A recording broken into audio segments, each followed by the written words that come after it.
The River Thames, in the stillness of a late 1920s evening, takes on a quality of deep obsidian velvet.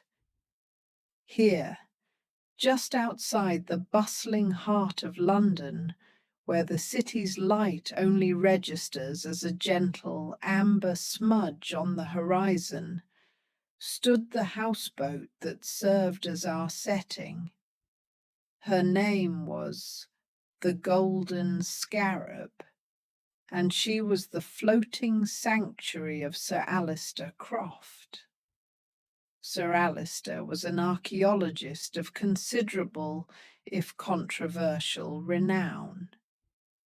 Having recently returned from a highly publicized expedition to the Egyptian Valley of the Kings, he had moored the Golden Scarab to a private dock beside his small, elegant country estate. The boat itself was a marvel, all polished mahogany, heavy brass fittings, and windows of cut glass that shimmered in the gaslight. It was secured, we must note, with two formidable marine-grade chains, and its gangplank was retracted after midnight. It was aboard this vessel, during a small, exclusive dinner party, that the trouble, the tragedy, began its quiet, inexorable creep. Hercule Poirot, my friend, was not initially interested in attending. He found parties, particularly those involving ancient history and the dubious claims of adventurers, to be fatiguing to the little grey cells. But Sir Alistair was persuasive, employing a flattering telegram that spoke of an impossible historical paradox that only Poirot could resolve. And so we found ourselves travelling the short distance from London, prepared for an evening of highly spiced food and perhaps a little intellectual sparring.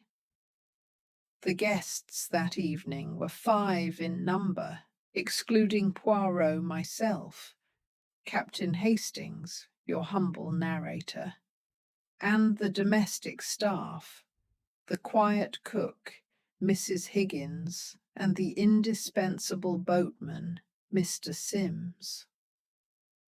They represented a perfect cross-section of Sir Alistair's complicated life.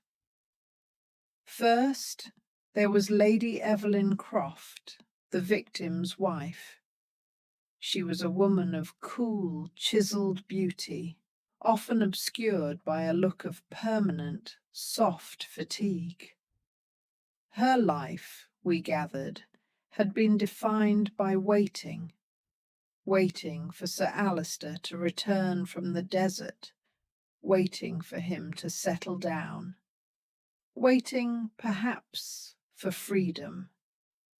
Her motive was the classic, undeniable scent of inheritance and the release from a stifling, demanding marriage. Second, Dr. Leo Vance, a thin, intense man whose spectacles magnified the severity of his academic gaze. Dr. Vance had been Sir Alistair's partner on the recent Egyptian dig, but rumour suggested a deep, bitter rift.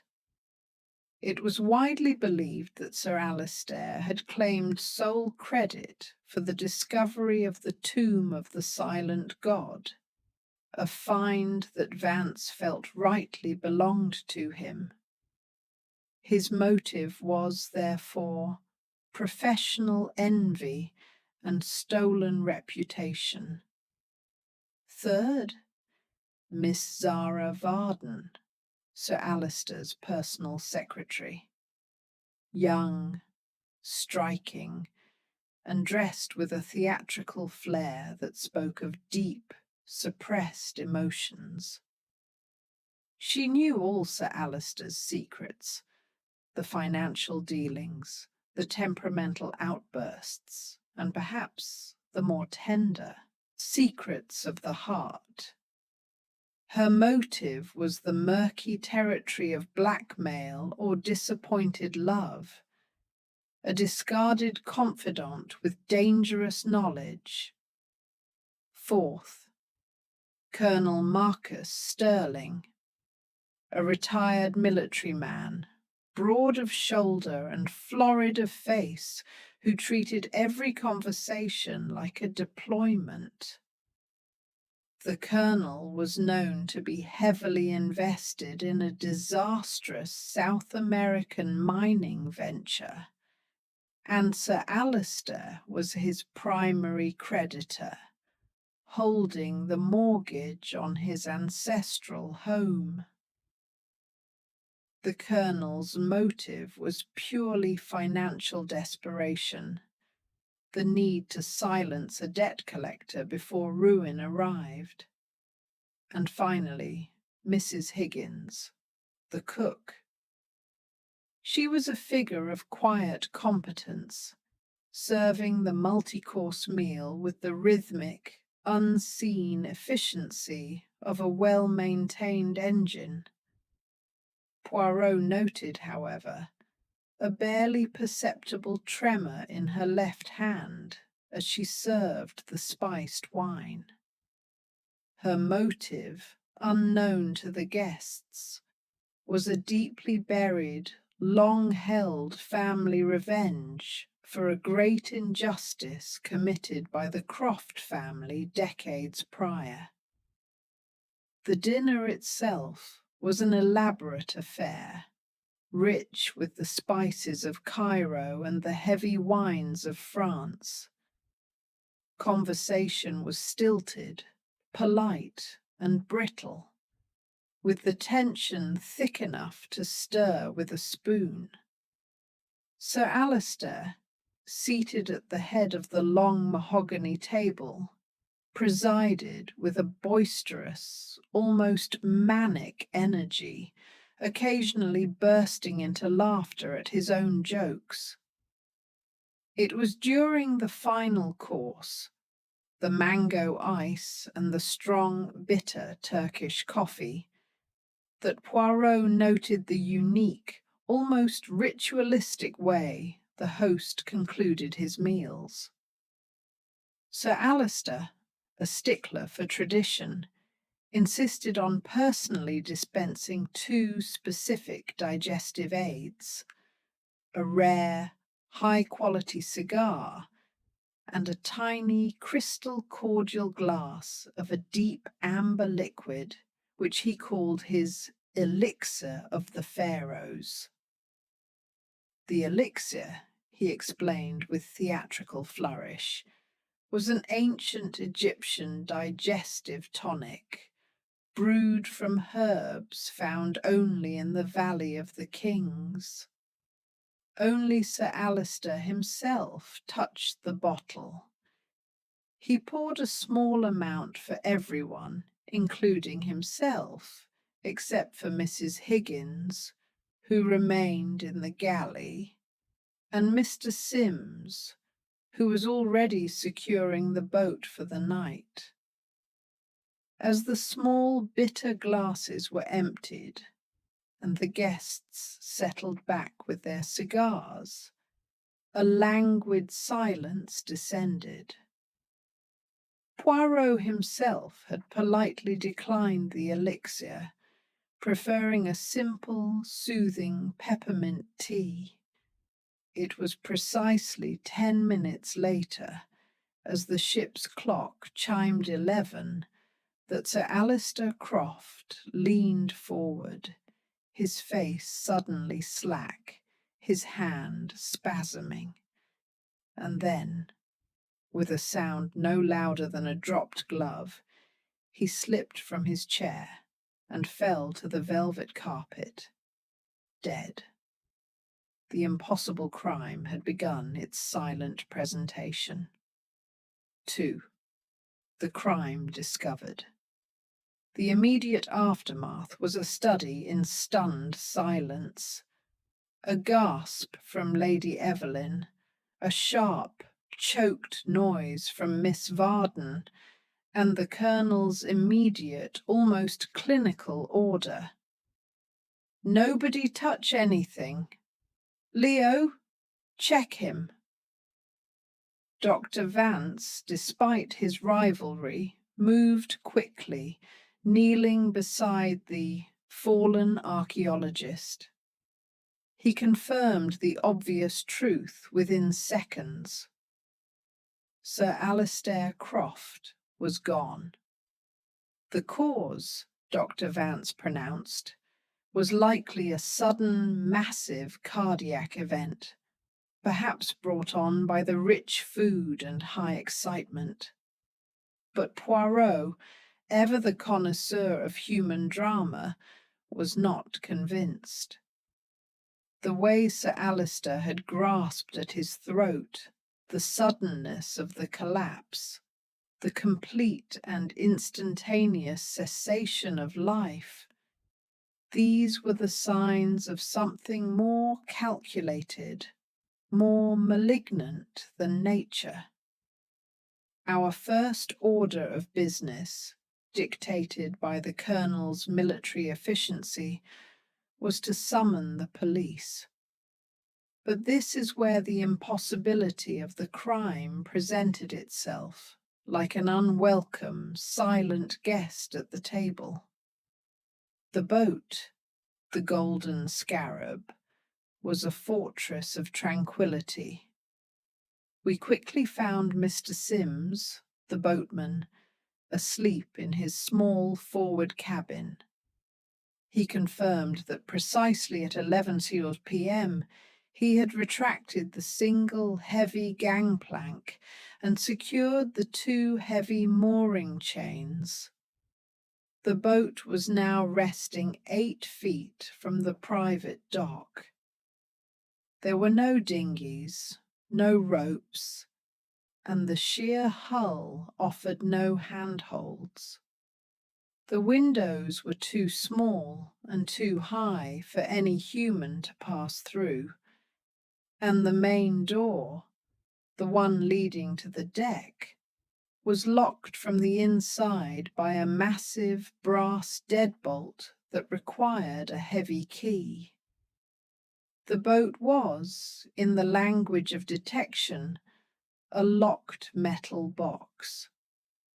Poirot immediately took charge, his calm, decisive voice cutting through the rising tide of hysteria. "Mon Colonel, I beg of you, calmness, precision. The police will arrive, yes, but they will be faced with an absolute zero. Nothing. We must, therefore, preserve this zero state." He ordered the 4 guests to remain seated at the dining table, their coffee cups, water glasses, and the empty cordial glasses of the elixir of the pharaohs untouched. Poirot's eyes, bright and quick as a pair of birds, scanned the room.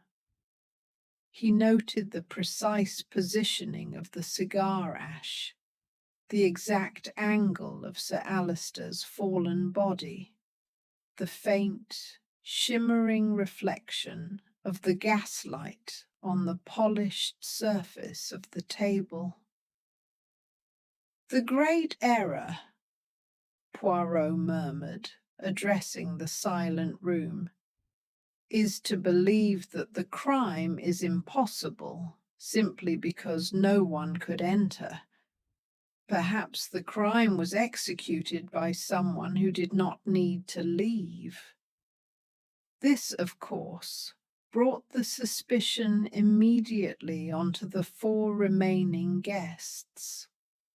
One of the 5 people who had shared the exotic elixir and the heavy meal was a killer. Poirot requested that Dr. Vance examine the body again, but this time focusing not on the heart, but on any peculiar signs of poisoning. Dr. Vance, his face pale beneath the gaslight, complied. No outward signs, Dr. Vance reported, his voice low and clinical. No foaming, no convulsions, only a rapid failure. If it was poison, it was extremely quick, potent, and undetectable without a full post-mortem.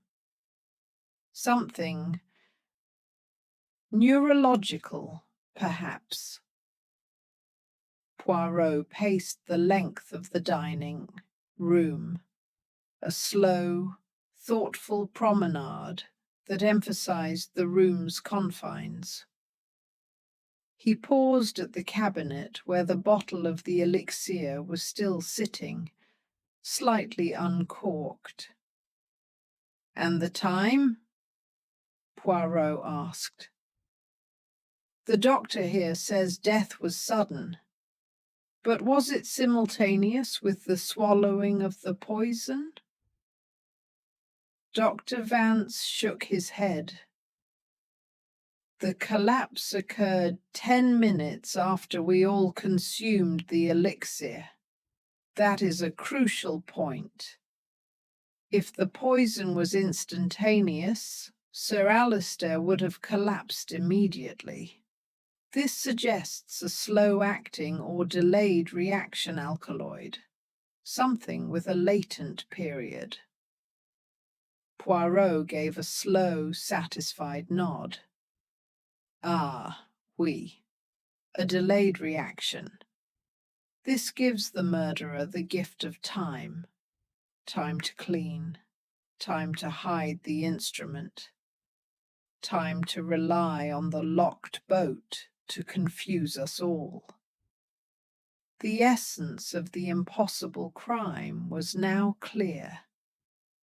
The poison was delivered inside the locked room, and the murderer was still present. The investigation would not be about who entered, but who acted, and how the poison was manipulated to strike 10 minutes after consumption. The subtle complexity of the timing was Poirot's first great clue, and a comforting challenge to his little grey cells. 3. Investigation begins. The police, led by the bewildered Inspector Japp, finally arrived, navigating the gap to the boat by means of a temporary plank jury rigged by Mr. Sims. Japp, an old acquaintance of Poirot's, immediately threw his hands up in exasperation at the scene. "It's mad, Poirot. The lock is bolted, the chains are tight, and the victim is poisoned. How could the poison get into Sir Alistair if everyone ate and drank the same things?" Poirot, meanwhile, began his meticulous examination of the dining table, treating the entire arrangement as a psychological map of the evening. "The great flaw in this crime, Japp, is its perfection. The murderer has relied too heavily on the locked boat, making the assumption that we would focus only on the doors. They have forgotten the perfection of the details inside. Poirot directed our attention to the specific arrangement of the table and the remnants of the digestive ritual.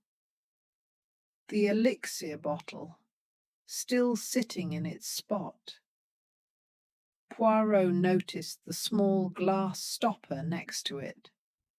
It was clean, but smelled faintly of bitter almonds, a common note in many deadly alkaloids.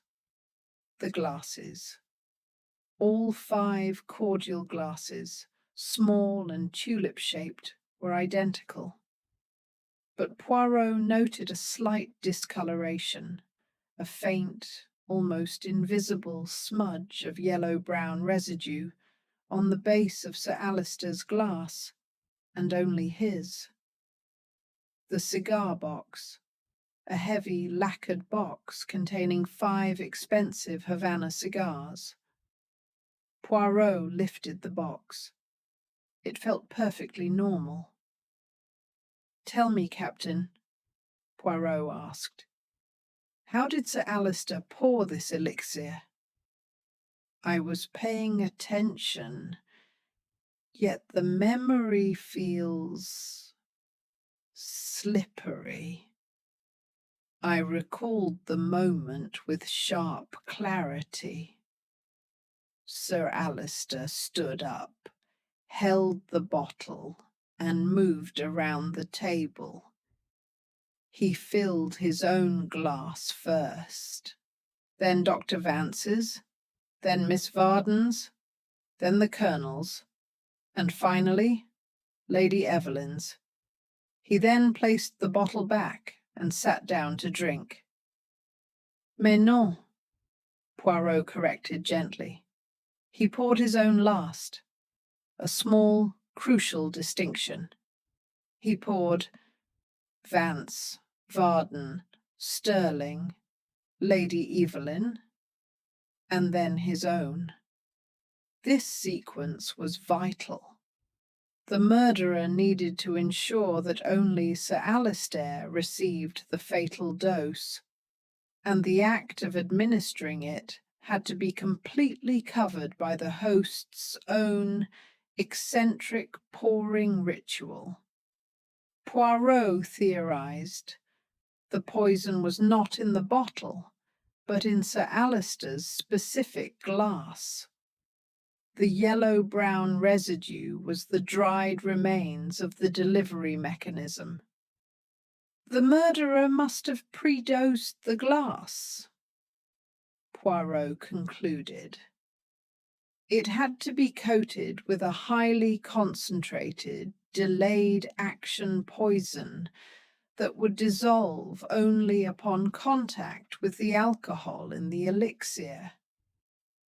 But if the glass was sitting at the table, how did the killer know Sir Alistair would use that specific glass for himself? The seating arrangement had been fixed. Sir Alistair's glass was always at the head of the table. Therefore, the killer needed to know the seating plan and have access to the boat before the party. This immediately widened the net to the staff, Mrs. Higgins, the cook, and Mr. Sims, the boatman. However, Poirot found a small, curious indentation on the mahogany table exactly where Sir Alistair's glass had been sitting. It was the faint outline of a small, square base, slightly larger than the cordial glass itself. "The glass was moved, Hastings," Poirot announced, "and replaced with something else before the dinner began. And then, at the last moment, the original glass was returned to its correct spot, pre-dosed and waiting." He turned his attention to the 5 Havana cigars remaining in the box. He lifted the lid, and the heavy, sweet, familiar scent of tobacco filled the air. He picked up the cigar immediately next to the one Sir Alistair had been smoking. "Curious, très curieux," Poirot murmured. Sir Alistair's cigar, half-smoked, has a strong scent of cloves. This one, however, is a pure Havana. Why the sudden deviation in Sir Alistair's taste? Did he swap cigars with someone? The investigation was now focused on 2 points: the dosed glass and the mystery of the small square base it displaced. The clove-scented cigar, suggesting an attempt to mask a smell, or perhaps deliver a secondary agent. The locked boat was simply a theatrical flourish designed to obscure the simple, brilliant exchange of objects that occurred before the guests even stepped aboard. The true solution lay in the careful psychology of routine and replacement. 4. Initial suspect interviews. Poirot began the gentle, unhurried process of interviewing the 4 remaining guests, starting with those whose motives were the most readily apparent. His tone was exquisitely polite, aimed not at accusation, but at encouraging a conversational flow that might reveal a fissure in their composure. Lady Evelyn Croft was first. She was draped in a silk dressing gown, having retreated to her cabin. She received us with an air of delicate, aristocratic indifference, as if the death of her husband were a regrettable but minor administrative inconvenience. It was inevitable, Monsieur Poirot. She sighed, her voice low and musical. Alistair lived too large, too loudly. His heart was as worn out as the desert he claimed to conquer.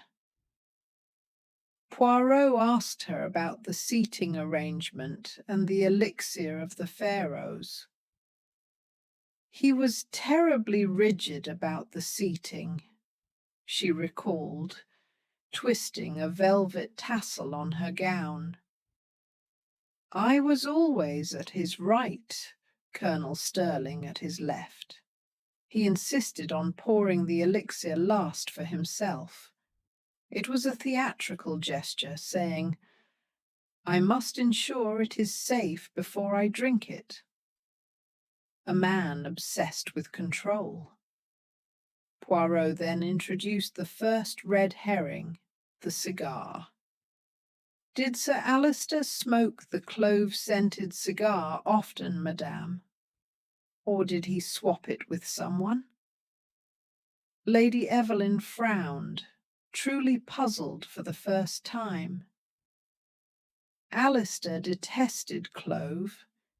He said it contaminated the palate. He smoked only the Havanas. No, he did not swap. He was too selfish with his excellent cigars for that. This deepened the cigar mystery. If Sir Alistair did not smoke clove, why was his half-smoked cigar scented with it? Next, Dr. Leo Vance. The academic rival was coiled with suppressed energy, eager to defend his innocence, but also strangely eager to assist. I have no doubt it was poisoning, Monsieur Poirot, Vance declared, tapping his thin fingers on his knee. Alistair had enemies everywhere, in the Cairo antiquities market, among the London investors. I was his rival, yes, but I would never kill him. My revenge was to publish the true account of the dig, proving he was a fraud, a far more satisfying destruction. Poirot focused on the glass and the delayed reaction. Dr. Vance, You are a chemist as well as an archaeologist. Is there a poison that acts after a 10-minute delay, delivered via alcohol? Vance's eyes lit up with professional interest. Certainly. Many of the exotic plant-based alkaloids, the Amazonian compounds, for instance, they require time for the stomach's natural acids to break down the protective coating. The alcohol would accelerate the dissolution of that coating, but the full effect would still take a specific, calculated interval. 10 minutes is highly precise. It suggests a measured dose, designed to go off once everyone was relaxing. Poirot asked him about the small, square base impression on the table beneath Sir Alistair's glass. Vance paused, looking back at the dining room. I noticed that. It wasn't the glass. It looked like the base of a small, square leather box. Perhaps a tobacco tin? Or one of Sir Alistair's antique snuff boxes. This confirmed Poirot's suspicion. The glass was swapped, and the killer had used a small personal object to mark the spot before the party. The killer must have substituted Sir Alistair's personal glass, placed the pre-dosed glass in its place, and used a small box to mark the exact position for the substitution. Poirot thanked him, noting that Dr. Vance, while a rival, had contributed valuable scientific insight. The conversation left Poirot feeling that Dr. Vance was too eager for intellectual revenge to risk criminal exposure. The locked boat was indeed a beautiful, distracting lie. The real truth lay in the tiny, precise deviations from the night's established order, particularly that tiny square indentation on the table. 5. The locked door fallacy. The next morning, Poirot returned to the boat, dismissing the now redundant police guards. His focus was no longer on who had access to the boat, but who had access to the victim's personal objects and routines. The locked room is a foolish diversion, Hastings, Poirot declared, dusting an imaginary speck from his sleeve. It merely tells us that the crime was performed by one of the 5 people present. The true mystery is the delay and the delivery method. He turned his attention to the 3 remaining people who had handled the table before or during the meal: Miss Varden, Colonel Sterling, and Mrs. Higgins. Miss Zara Varden, the secretary, was summoned. She was calmer now, but her eyes held a feverish, guarded intensity. She admitted to a deep resentment of Sir Alistair, claiming he had manipulated her into years of poorly paid service and had promised her a partnership in the next dig. A promise he never kept. He promised me the world, Monsieur Poirot. I loved his work, but he only loved the glory. I hated him for his selfishness, but I did not kill him. I would never risk my life for that pompous man. Poirot asked her about the seating arrangement and the small square box impression. Miss Varden immediately confirmed the square impression. That would be Sir Alistair's lucky cigarette case. It's silver, square, very distinctive. He always kept it at his place when he dined, even if he wasn't smoking his own cigarettes. He was terribly superstitious. This was a major breakthrough. The glass was swapped, and the lucky cigarette case was used to reserve the exact spot for the pre-dosed glass. The sequence was now: before dinner, killer places the pre-dosed glass at Sir Alistair's place. To mark spot, killer places the lucky cigarette case over the base of the dosed glass. During dinner, the cigarette case is removed. The pre-dosed glass is now in position, waiting for the elixir. But why was Sir Alistair's half-smoked cigar scented with clove, a smell he detested? Poirot then interviewed Colonel Marcus Sterling. The colonel was the picture of nervous rectitude, his military posture failing to hide the sweat on his brow. He confessed his motive instantly.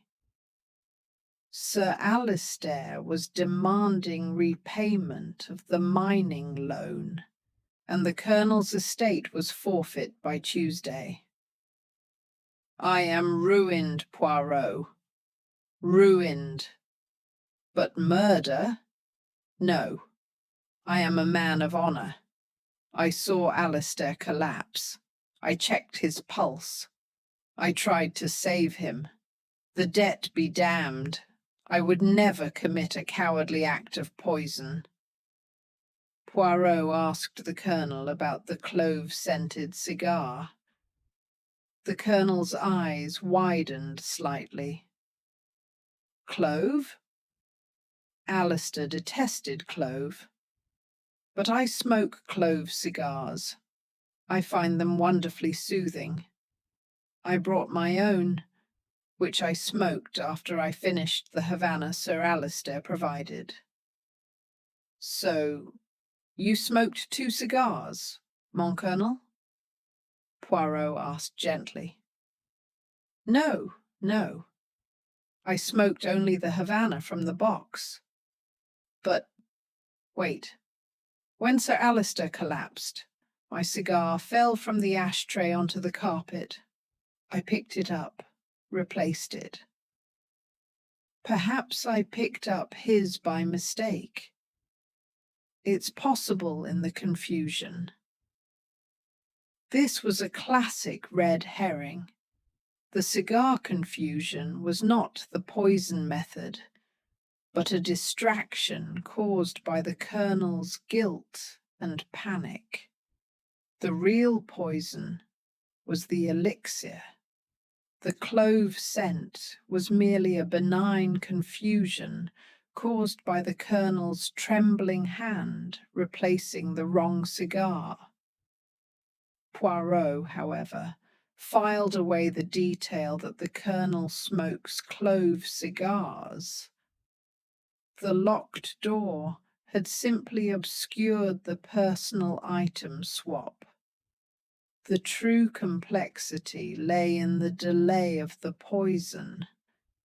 The killer needed to be absolutely certain they could sit and converse for 10 minutes, safe in the knowledge that they had secured their escape route and that suspicion would fall on the most obvious suspects.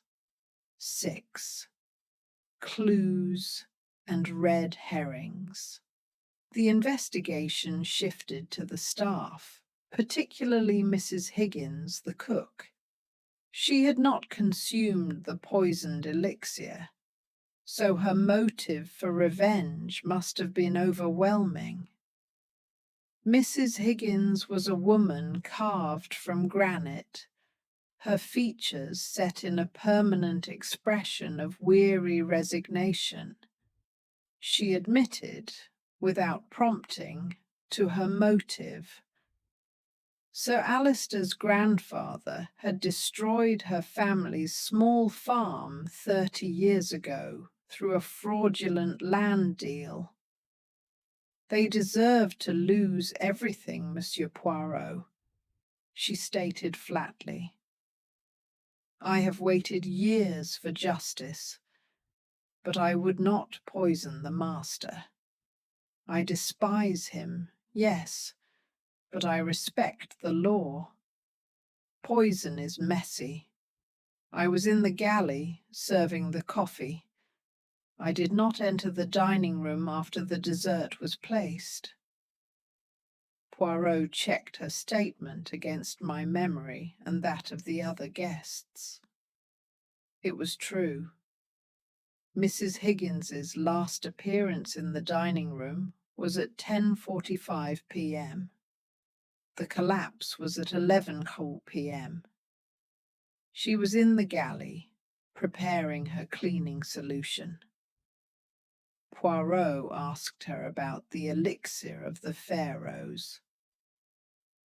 That stuff, she scoffed. It's rubbish. He brought it back from Egypt. Tastes like old leather and licorice.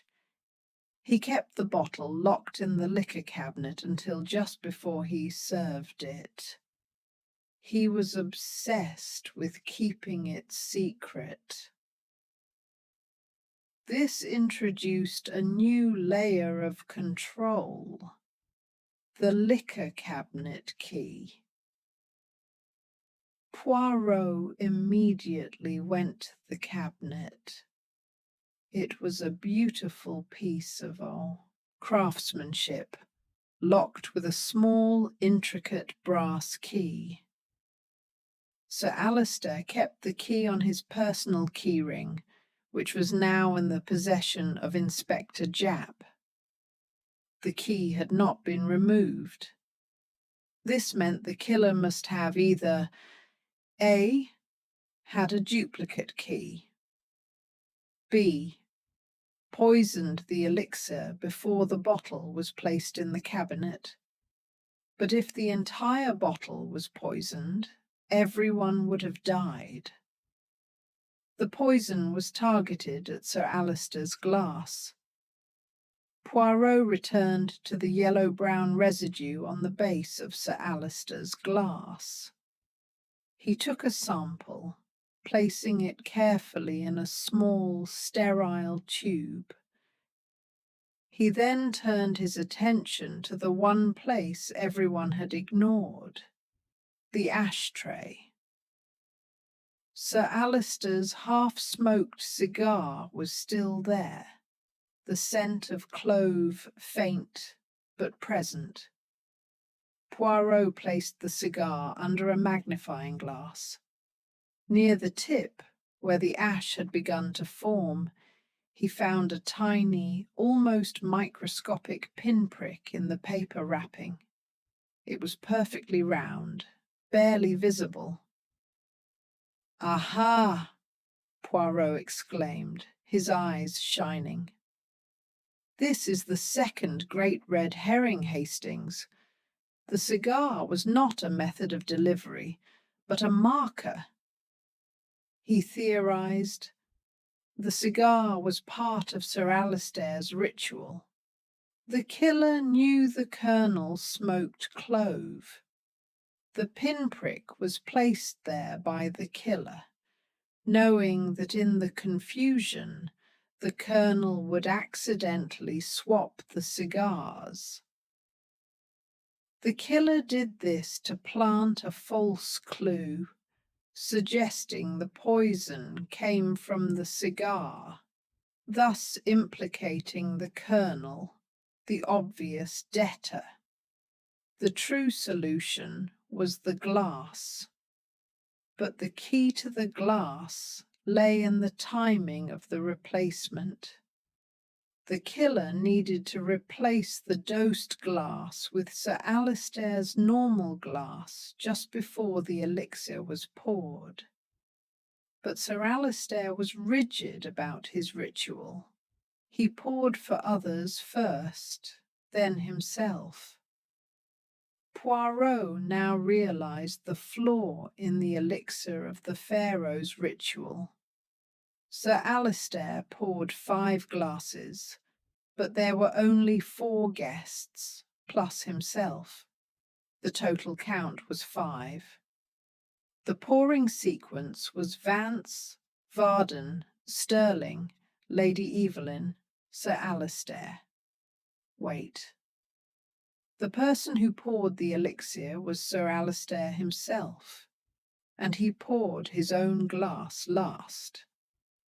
The entire scene, the 5 guests, the delayed poison, the locked boat, was an elaborate piece of misdirection to conceal a crime that occurred before the party even began. 7. Complications and twists. Poirot began to reconstruct the crucial 10 minutes between the elixir consumption and the collapse. The key was the 10-minute delay.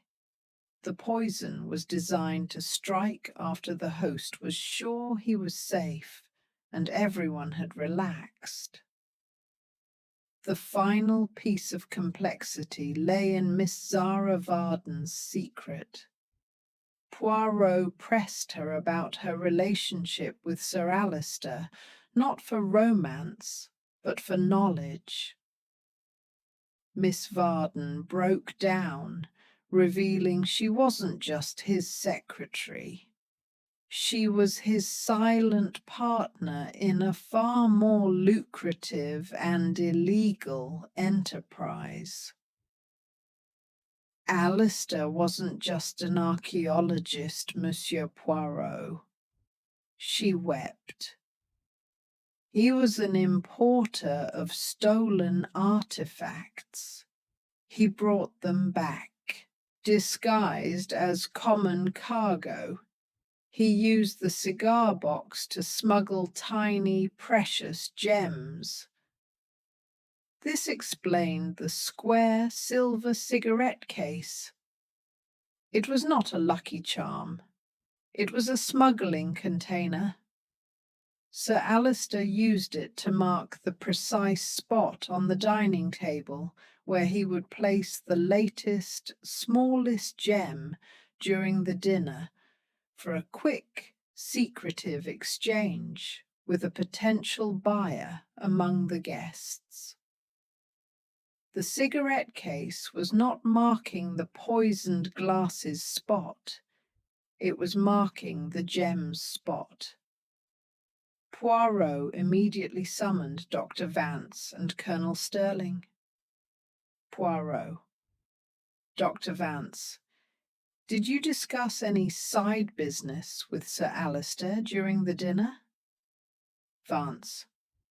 We discussed the provenance of the tomb of the silent god. Nothing else. Poirot.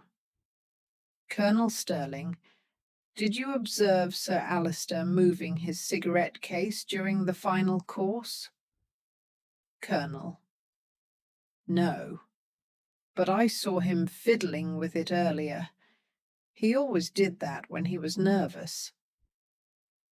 The murderer, therefore, was someone who knew the true smuggling use of the cigarette case, the specific pouring ritual of the elixir, the 10-minute delay of the poison. The 2 prime suspects remained, Lady Evelyn, inheritance, and Dr. Vance, reputation.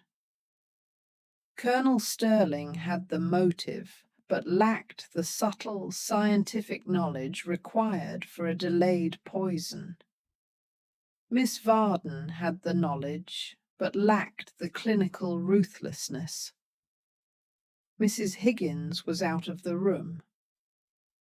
Poirot then looked again at the cigar. The Colonel smoked Clove. Sir Alistair detested it. But Sir Alistair's cigar was clove-scented due to a mix-up.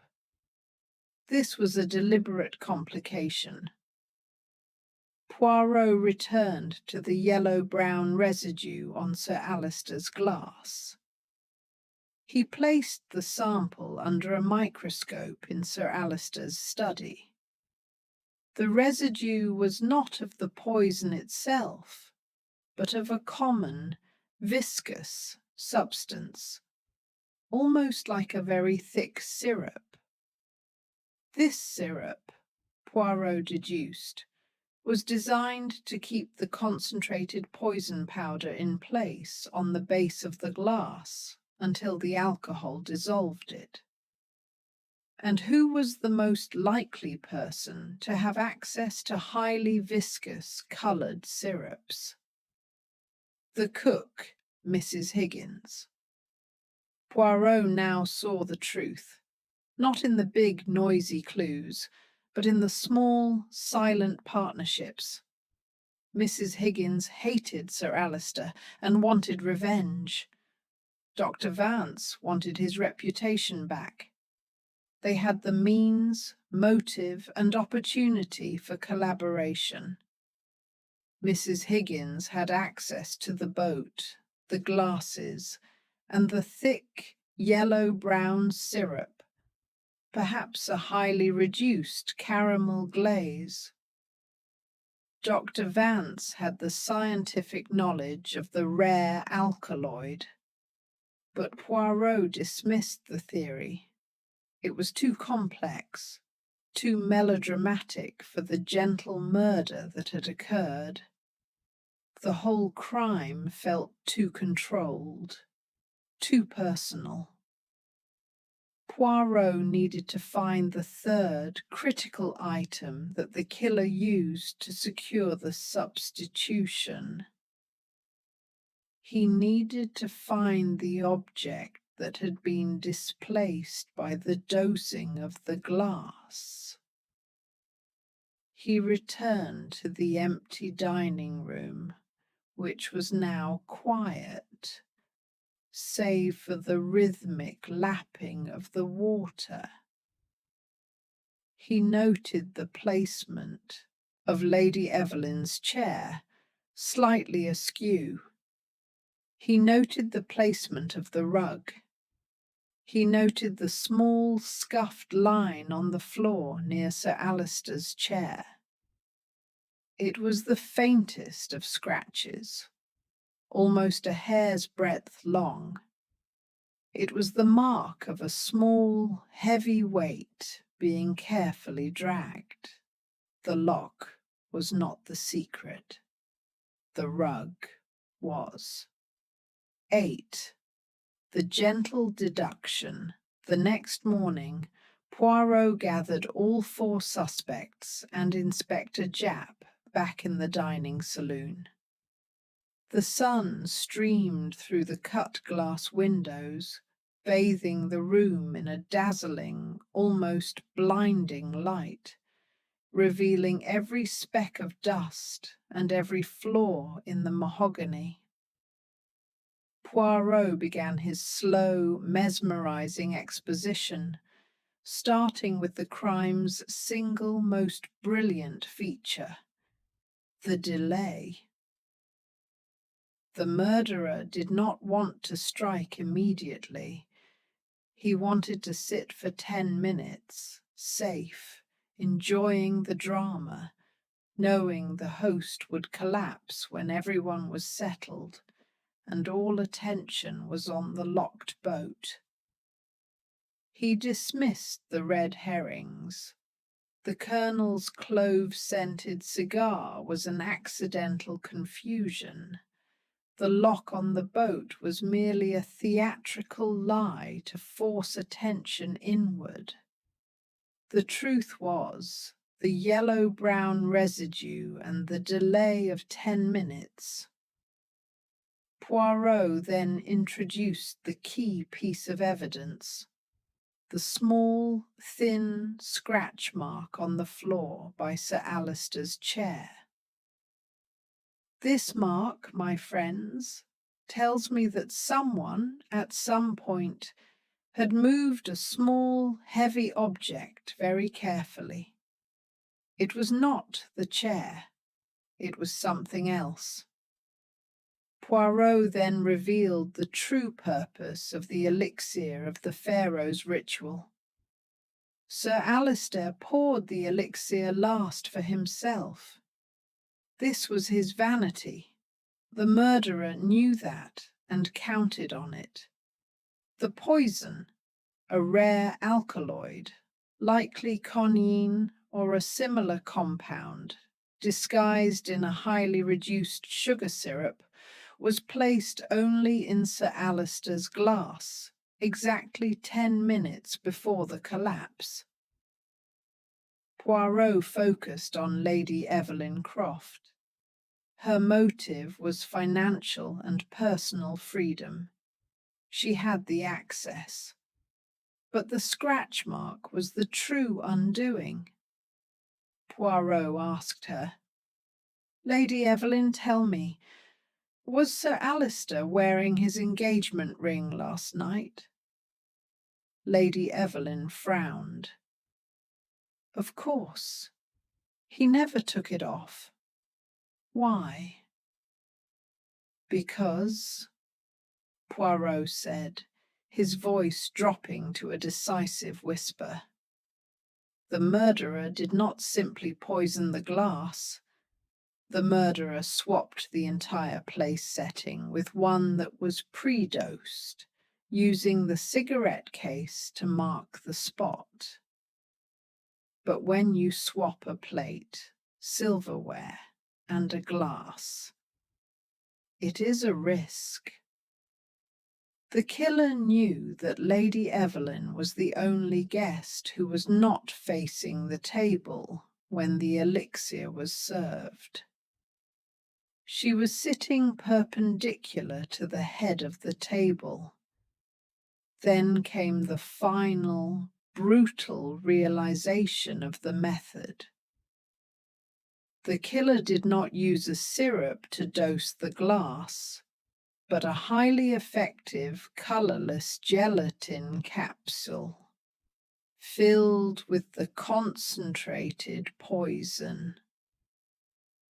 The 10-minute delay was the time it took for the gelatine to dissolve completely in the elixir, releasing the toxin.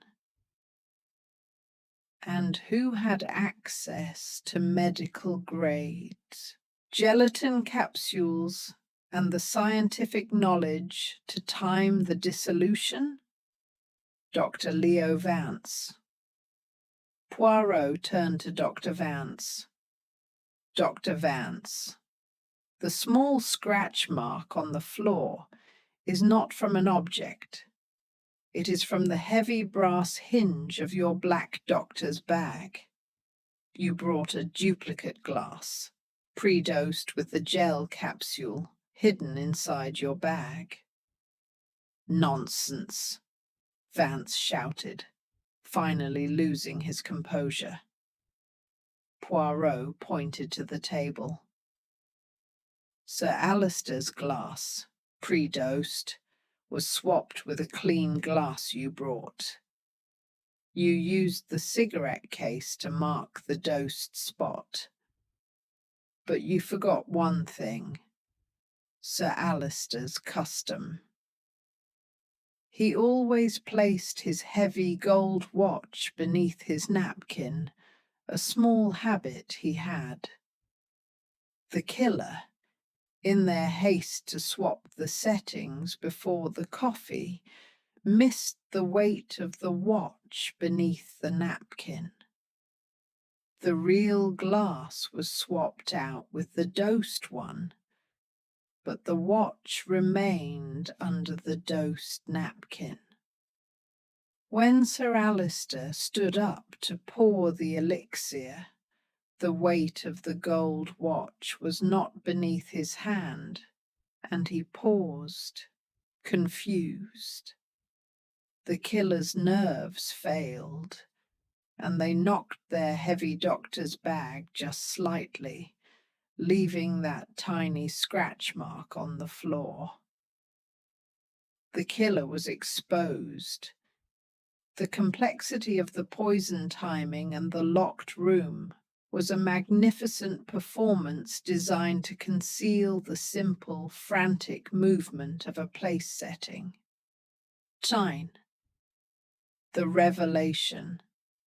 Dr. Vance sank back into his chair, the colour draining from his face, leaving behind the pale, sickly hue of defeat.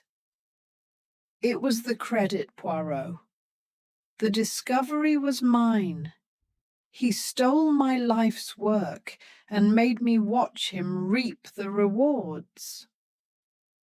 Poirot delivered his final, elegant summation, reconstructing the perfect timeline of the gentle murder on the River Thames.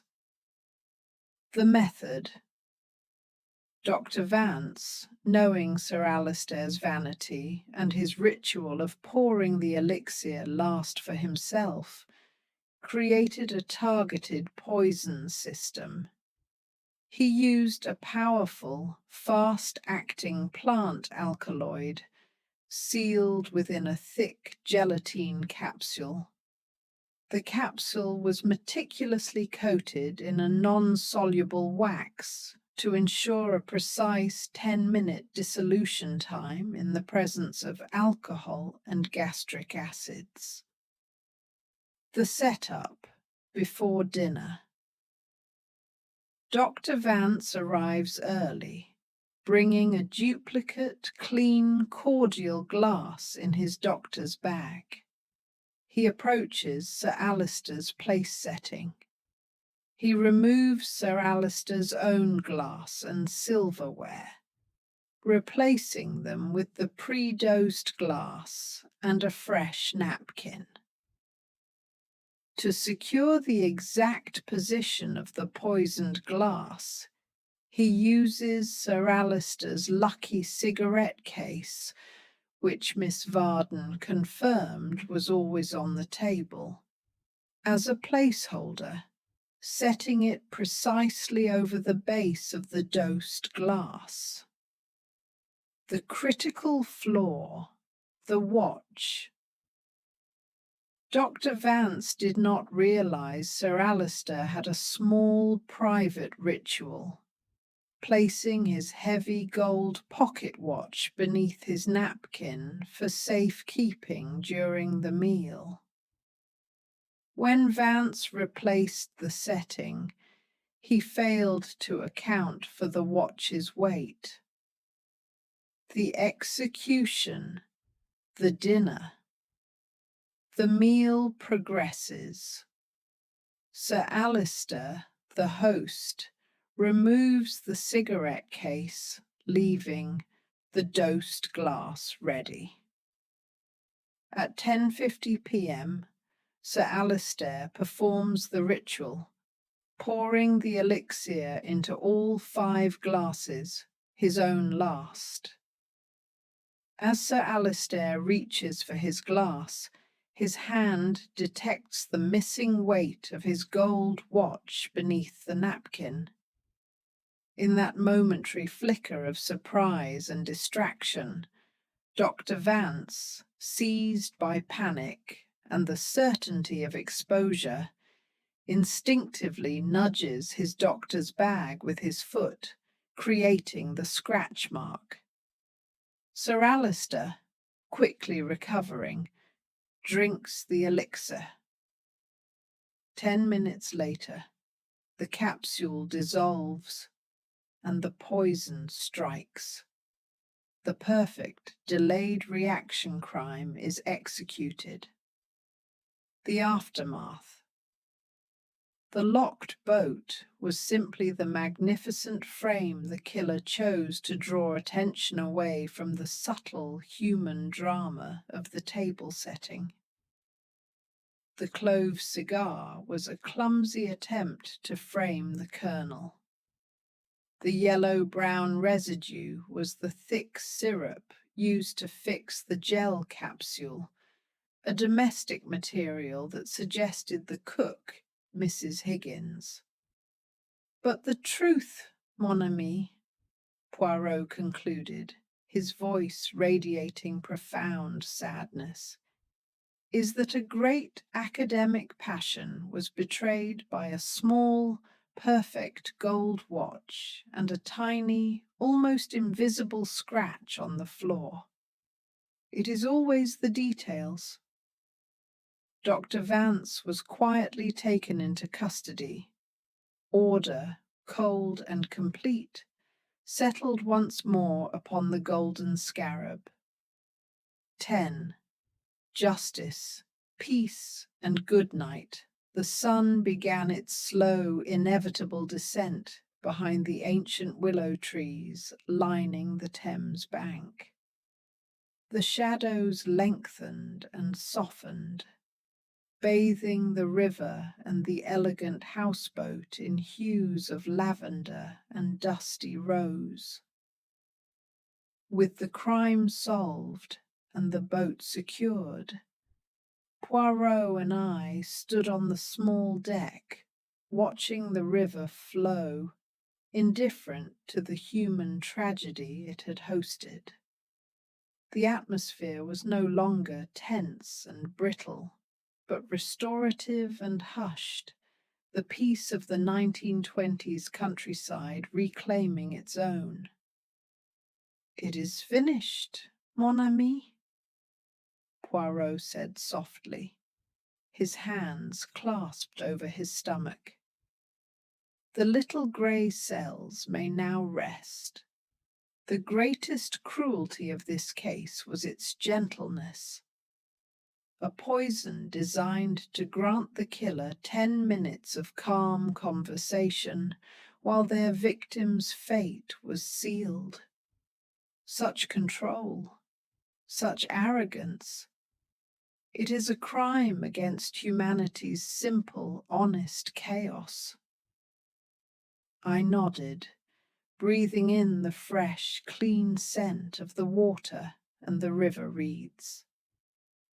The case of the gentle murder on the River Thames was closed, a perfect illustration that even the most elaborate scheme can be dismantled by the careful observation of human habit and the smallest displacement of routine.